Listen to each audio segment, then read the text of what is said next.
Hello everyone, so welcome to Vet It's You YouTube channel. I hope you all are doing absolutely fine.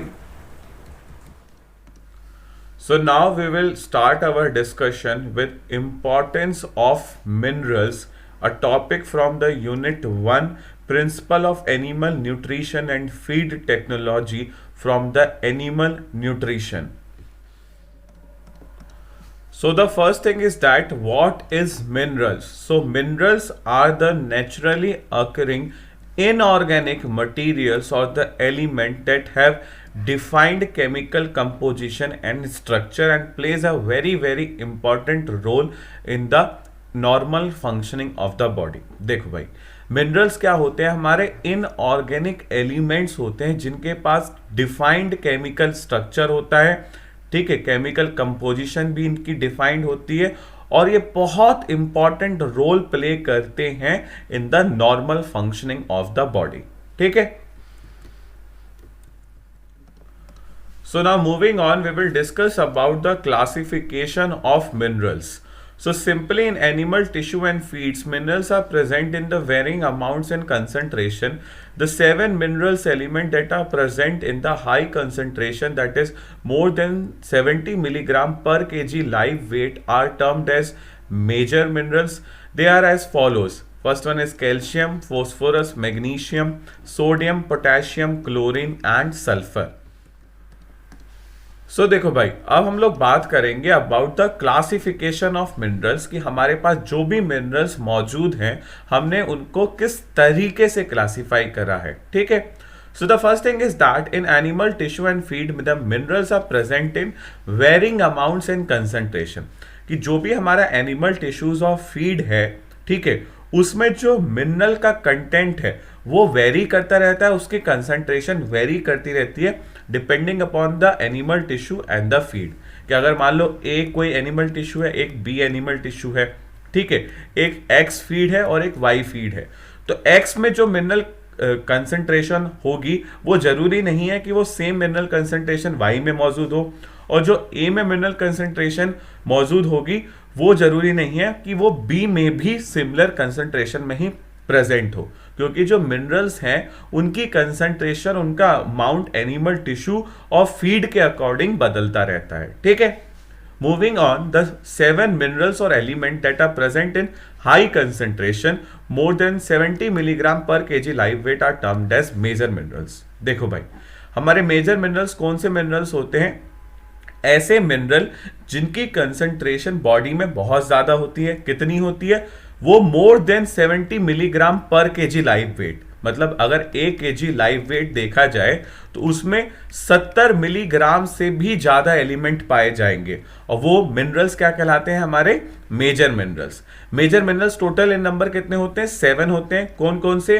Calcium, phosphorus, magnesium, sodium, potassium, chlorine and sulphur, ठीक है। So now moving on, the trace elements are also known as micro minerals, are those minerals that are present in low concentration, less than 70 milligram per kg live weight, but are physiologically equally important. The following 15 trace elements are essential to fulfill the physiological function in the body, and it is iron, chromium, copper, fluorine, cobalt, tin, manganese, vanadium, zinc, silicon. Next one is iodine, nickel, selenium, arsenic and molybdenum. So the next thing is that the trace elements are also known as microminerals, are those that are present in low concentration, and the concentration is about less than 70 milligram per kg of live weight, but are physiologically equal important. देखो भाई, अभी हमने क्या देखा कि जो हमारे minerals हैं उनको हमने क्लासिफाई करा। एक थे हमारे मेजर मिनरल्स और दूसरे कौन से होते हैं? हमारे माइक्रो मिनरल्स। अब हम माइक्रो मिनरल्स को ट्रेस एलिमेंट के नाम से भी जानते हैं। इनकी कंसंट्रेशन बॉडी में बहुत कम होती है, और कंसंट्रेशन कितनी होती है इनकी? अगर 1 केजी लाइव वेट हो हमारे पास तो उसमें इनकी कंसंट्रेशन 70 मिलीग्राम से भी कम होती है। तो जो भी एलिमेंट हमारे 1 केजी लाइव वेट में 70 मिलीग्राम से भी कम पाए जाते हैं उनको हम किस कैटेगरी में रखते हैं? माइक्रो मिनरल्स की कैटेगरी में, ठीक है। Next thing is that the following 15 trace elements are essential for fulfilling the physiological function in the body. अब देखो भाई, जो हमारे मेजर मिनरल्स थे उनकी कंसंट्रेशन कितनी थी, 70 मिलीग्राम से ज्यादा पर केजी लाइव वेट, और माइक्रो मिनरल्स की कंसंट्रेशन कम थी and that is about less than 70 milligram per KG of live wait.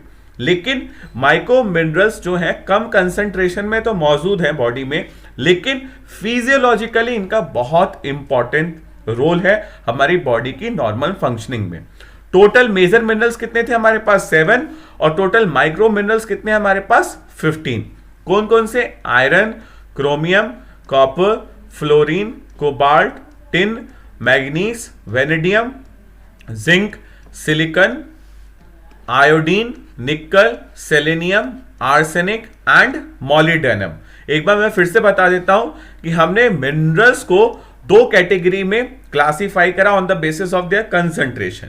एक थे हमारे पास मेजर मिनरल्स और एक थे हमारे पास माइक्रो मिनरल्स, जिनको हम ट्रेस एलिमेंट्स भी कहते हैं।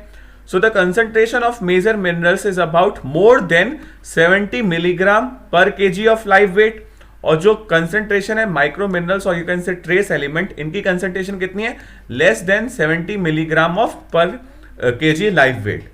अब जो हमारे मेजर मिनरल्स हैं इनकी कंसंट्रेशन ज्यादा है और माइक्रो मिनरल्स हैं इनकी कंसंट्रेशन कम है, लेकिन मेजर और माइक्रो मिनरल्स का इक्वल इंपॉर्टेंट रोल है for the normal conduction of functions in the body. ठीक है, अब मेजर मिनरल्स कितने होते हैं बॉडी में, 7, और माइक्रो मिनरल्स और ट्रेस एलिमेंट कितने होते हैं हमारे पास, 15। ठीक है, so now moving on, we will discuss about the functions of minerals. So simply the main structural component of bone and teeth are give rigidity and strength. Example, calcium and phosphorus. The magnesium, fluorine, silicon in bones and teeth also contribute to the mechanical stability of the body. The small fractions of calcium, magnesium and phosphorus and most of the sodium, potassium and chloride in the body fluid and in the soft tissue act as an electrolyte. The electrolytes in the body fluids like the blood and cerebrospinal fluid help to maintain the acid-base balance and osmotic pressure. It regulates the membrane permeability and it also exerts the characteristic effect on the excitability of muscles and nerves. सो देखो भाई, अब हम लोग बात करेंगे about the functions of minerals, कि minerals के body में क्या क्या फंक्शंस हैं। So the first thing is that the main structural component of the bone and teeth are to give rigidity and strength with the help of calcium and phosphorus. देखो भाई, हमारी body में bone और teeth का काम क्या होता है, ये हमें रिजिडिटी प्रोवाइड करते हैं, स्ट्रेंथ प्रोवाइड करते हैं और एक स्ट्रक्चरल फ्रेमवर्क बनाते हैं हमारी बॉडी का। ठीक है, अब ये बोन और जो टीथ है, इनके जो मिनरल कॉन्स्टिट्यूएंट की अगर बात करी जाए तो इसमें कैल्शियम और फोस्फोरस पाया जाता है, और कैल्शियम और फोस्फोरस की वजह से ही हमारी जो बोन्स हैं और जो टीथ हैं वो इतने रिजिड होते हैं and they provide the strength and act as a framework of the skeleton system also. ठीक है, so now moving on, the magnesium, the fluorine, the silicon in the bones and teeth also contribute to the mechanical stability of the body. देखो भाई, जो हमारा mineral है कौन सा, magnesium, fluorine, silicon, ये कहाँ पाए जाते हैं, बोन्स में, टीथ में, और ये सारे मिनरल्स भी हमारी बॉडी को मैकेनिकल स्टेबिलिटी प्रोवाइड करते हैं। ठीक है, moving on, the small fractions of the calcium, magnesium and phosphorus and most of the sodium, potassium and chloride in the body fluid and in the soft tissue act as the electrolyte. अब देखो भाई, calcium, magnesium, phosphorus in small fractions, sodium, potassium and chloride in large fraction कहाँ मौजूद होते हैं, हमारे body fluids में और सॉफ्ट टिश्यू में, और इनका काम क्या होता है, to act as the electrolyte. The next thing is that the electrolyte in the body fluid like the blood and the cerebrospinal fluid helps to maintain the acid-base balance and the osmotic pressure, regulate the membrane permeability and exert the characteristic effect on the excitability of the muscles and the nerves. देखो भाई, अब जो हमारे body में electrolytes present होते हैं जैसे कि ब्लड में, सेरिब्रोस्पाइनल फ्लूइड में, उनका काम क्या होता है, ये एसिड बेस बैलेंस को मेंटेन करते हैं और साथ ही साथ बॉडी का ऑस्मोटिक प्रेशर को। जो हमारी मेम्ब्रेन्स होती हैं बॉडी में, उसके परमेबिलिटी को कौन रेगुलेट करते हैं, हमारे इलेक्ट्रोलाइट्स। ठीक है। और साथ ही साथ इनका एक कैरेक्टरिस्टिक इफेक्ट होता है that they cause the excitability of the muscles and nerves, कि जो मसल्स हैं और जो हमारे पास नर्व्स हैं इनके अंदर एक्साइटेबिलिटी कॉज कराने के लिए भी हमारे इलेक्ट्रोलाइट्स रिस्पॉन्सिबल होते हैं, ठीक है। So moving on in the functions of the minerals, the salt in saliva, gastric and intestinal juices and rumen fluid are appropriate medium for the action of enzymes and the growth of microbes. The essential trace elements are integral part of or act as a component of certain enzymes such as element copper is present in enzyme named cytochrome oxidase, zinc in carbonic anhydrase, selenium in glutathione peroxidase. So देखो भाई, the salts in the saliva, gastric juices, intestinal juices, rumen fluid are appropriate medium for the actions of enzymes and the growths of microbes. अब देखो भाई, जो हमारा salt है इसका मतलब क्या हुआ, जो हमारा सोडियम है कहाँ कहाँ मौजूद है, सलाइवा में, गैस्ट्रिक जूसेस में, इंटेस्टाइनल जूसेस में, रूमेन फ्लूइड में।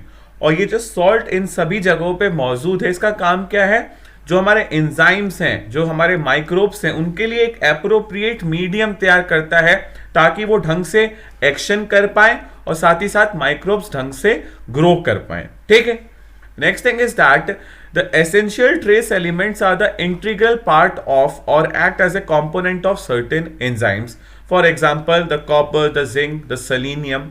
सो देखो भाई, जो हमारे ट्रेस एलिमेंट है इसका मतलब हमारे पास जो माइक्रो मिनरल्स हैं ये क्या करते हैं, जो हमारे डिफरेंट एंजाइम्स हैं इनका एक कंपोनेंट, एक स्ट्रक्चरल कंपोनेंट बनाते हैं और साथ ही साथ एक इंटीग्रल पार्ट होते हैं। कौन, हमारे माइक्रो मिनरल्स और you can say trace element. Examples की अगर बात करूं तो जो हमारा कॉपर है ये किस एंजाइम में मौजूद रहता है, साइटोक्रोम ऑक्सीडेज में। जो हमारा जिंक है ये किस एंजाइम में मौजूद रहता है, कार्बोनिक एनहाइड्रेस में। जो हमारा सेलेनियम है ये किस एंजाइम में मौजूद रहता है, ग्लूटाथियोन पेरोक्सिडेज में, ठीक है। So now moving on, the trace elements are components of a biologically important compound such as iron in hemoglobin, cobalt in vitamin B12, iodine in the hormone named thyroxine. Also, the trace elements functions as an activator of a different enzymes. So देखो भाई, the trace elements are also the components of a biological important compound such as iron in hemoglobin, cobalt in vitamin B12, iodine in the hormone named thyroxine. देखो, जो हमारे trace element है मतलब कि जो हमारे पास माइक्रो मिनरल्स हैं वो एक बायोलॉजिकली इंपॉर्टेंट कंपाउंड के बहुत इंपॉर्टेंट कंपोनेंट का भी रोल प्ले करते हैं। जैसे कि जो हमारा आयरन है it is a trace element, ये किस में मौजूद होता है, हीमोग्लोबिन में। कोबाल्ट ये क्या है, ट्रेस एलिमेंट है, किस में मौजूद होता है, विटामिन B12 में। ये जो हमारा आयोडीन है ये किस में प्रेजेंट होता है, हमारा हार्मोन नेम थायरॉक्सिन में, ठीक है। Moving on, the trace element also functions as an activator of enzyme. ये जो हमारे ट्रेस एलिमेंट है इनका एक और फंक्शन होता है, बेसिकली ये एंजाइम्स को एक्टिवेट करने में हमें मदद करते हैं, ठीक है। So that's all for this video. I hope you like it. So please like, share, comment and subscribe to my channel Vet It's You. Thanks for the watching. An initiative by Ankit Kaushik.